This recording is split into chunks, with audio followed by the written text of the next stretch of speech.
चलिए मेरे प्यारे बच्चों, आज हम सैचुरेटेड हाइड्रोकार्बन्स अर्थात संतृप्त हाइड्रोकार्बन के नामनक्लेचर करेंगे, नेमिंग करेंगे। इसे एल्केन भी कहते हैं। चलिए इसकी शुरुआत करते हैं। इसमें देखिए एक कार्बन है, एक कार्बन का नाम होता है मेथ। और मैंने बताया था कि सैचुरेटेड हाइड्रोकार्बन जब संतृप्त हाइड्रोकार्बन होता है तो ये नंबर 1 हमारा एक कार्बन है, तो नंबर 1 हो गया मेथ। अब मेथ नंबर 1 के बाद सफिक्स फर्स्ट आएगा एन, क्योंकि सैचुरेटेड में एन जुड़ जाता है इसलिए नाम हो जाता मेथेन। इसी प्रकार इसमें देखिए दो कार्बन है, दो कार्बन का नाम एथ, एथ में एन जुड़ जाएगा तो एथेन। इसमें देखिए 3 कार्बन है प्रोप, प्रोप में एन जुड़ जाएगा तो प्रोपेन। जैसा कि मैंने पिछले वीडियो में बताया था कि सबसे पहला काम होता है कार्बन की संख्या लिखना, इसके बाद सफिक्स फर्स्ट, इसके बाद सफिक्स सेकेंड और लास्ट में होता है प्रीफिक्स जो पहले लिखा जाता है।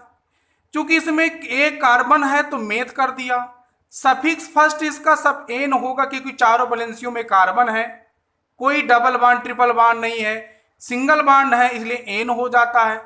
इसमें कोई फंक्शनल ग्रुप है नहीं है इसलिए कोई कुछ आगे होगा नहीं, इसमें कोई साइड चेन भी नहीं इसलिए इसके पहले भी कुछ नहीं होगा, अर्थात इसमें केवल रूट वर्ड और सफिक्स फर्स्ट होगा। इसी प्रकार मेथ, एथ, प्रोप। चलिए इसमें देखा जाए, ये एग्जांपल देखिए 1 2 3 4, 1 2 3 4, 1 2 3 4 5।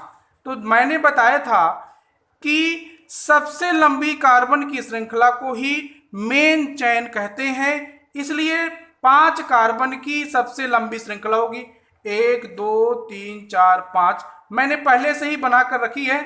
इसके बाद ध्यान दीजिए कि नंबरिंग की शुरुआत हमने बताया था इधर से भी कर सकते हैं और इधर से भी कर सकते हैं, लेकिन ये शर्त है कि नंबरिंग की स्टार्टिंग हमेशा उधर से प्रारंभ करते हैं जिधर से साइड चेन नजदीक पड़ता हो। ये नोट कर लीजिएगा, इसको अपनी नोट्स में लिख लीजिएगा कि नंबरिंग की शुरुआत उधर से करते हैं जिधर साइड चेन नजदीक पड़ती हो, इसलिए 1 2 2 में साइड चेन, इधर से जाते तो 1 2 3 में मिलती साइड चेन, 1 2 3 में, इसलिए जिधर से नजदीक हो नंबरिंग वहां से प्रारंभ करते हैं, इसीलिए 1 2 3 4 5 है तो मैंने 5 कर दिया।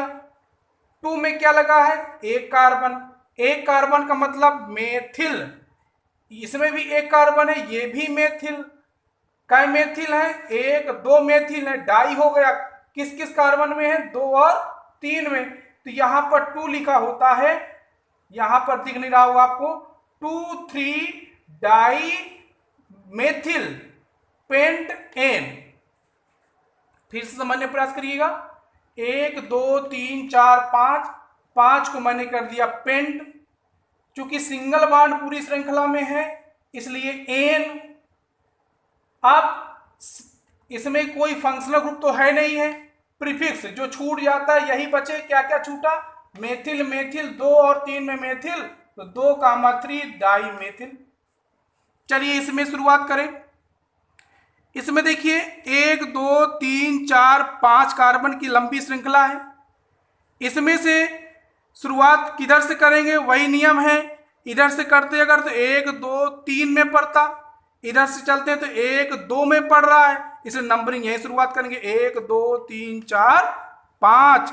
तो भैया कार्बन की श्रृंखला है 5 की, इसलिए पेंट हो जाएगा, और चूंकि सब में सिंगल बॉन्ड लगा है इसलिए एन।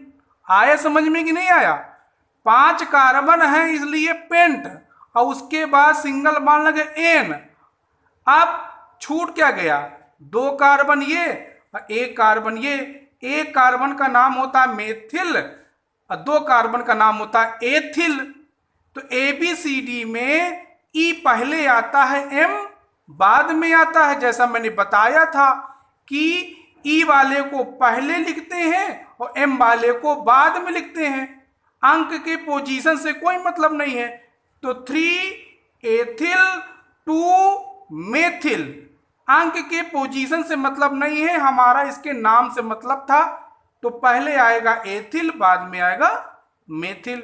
चलिए इस एग्जाम्पल को देखें। 1 2 3 4 5 कार्बन की लंबी श्रृंखला है। मैंने थोड़ा सा घुमा करके ऐसे लिख दिया ताकि आप कुछ भ्रमित हो जाएं। 1 2 3 4 5 नंबर की है, 5 कार्बन की है। यहां पर 1 2 3 4 5 कार्बन की है। 5 कार्बन का नाम पेंट हो गया, सब में सिंगल बॉन्ड है तो एन, पेंटेन बन गया आपका। अब इसके बाद देखें, इस एग्जांपल को देखें।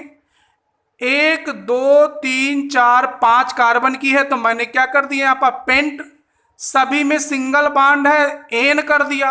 अब नंबरिंग कहां से करें, इधर से करता तो 1 2 3 4 5 हो जाता, इधर से करता हूं तो भी वही चीज है, लेकिन किधर से ज्यादा सही होगा ध्यान दीजिए। इधर से करता तो दूसरे में मिलता Cl, इधर से चलता तो दूसरे में मिलता Br, इसका नाम है ब्रोमो, इसका नाम है क्लोरो। तो हमने पहले बताया है यदि दोनों तरफ की पोजीशन बराबर हो, समान हो, तो नंबरिंग उसके तरफ से शुरुआत करेंगे जिधर से अल्फाबेट नजदीक पड़ रहा हो। इधर से जाते हैं तो सी मिलता है, इधर जाते हैं तो बी मिलता है, दूसरा पोजीशन इधर से भी मिलेगी, दूसरी पोजीशन इधर से भी मिलेगी, इसलिए इधर से करना ज्यादा उचित होगा या सही माना जाएगा। 1 2 3 4 5, तो दूसरे में आया ब्रोमो, चौथे में आया क्लोरो, तीसरे में आया मेथिल। इसी ABCD क्रम में मैंने लिख भी दिया होगा, देख लीजिए। 2 ब्रोमो, 4 क्लोरो और 3 मेथाइल पेंटेन।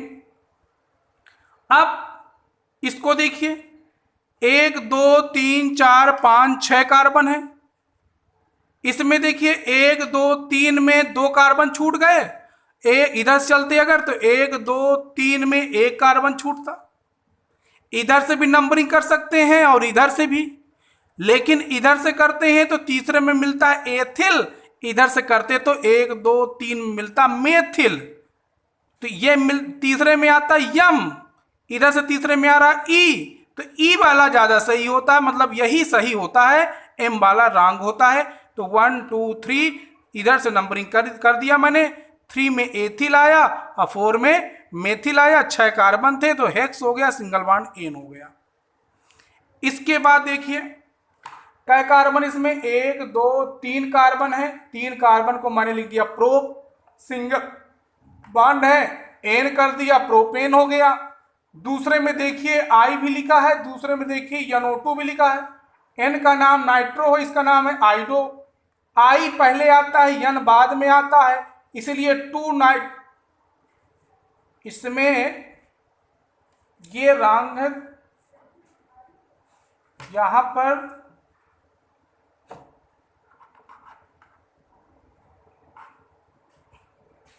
ये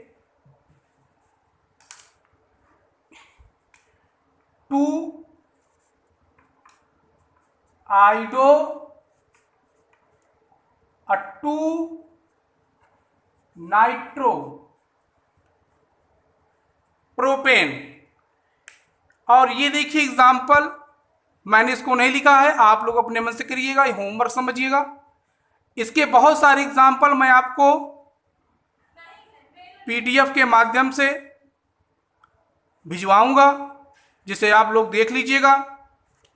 यहां पर देखिए, तो मैंने बताया था कि 2 है, यहां पर मैंने बताया था कि C है।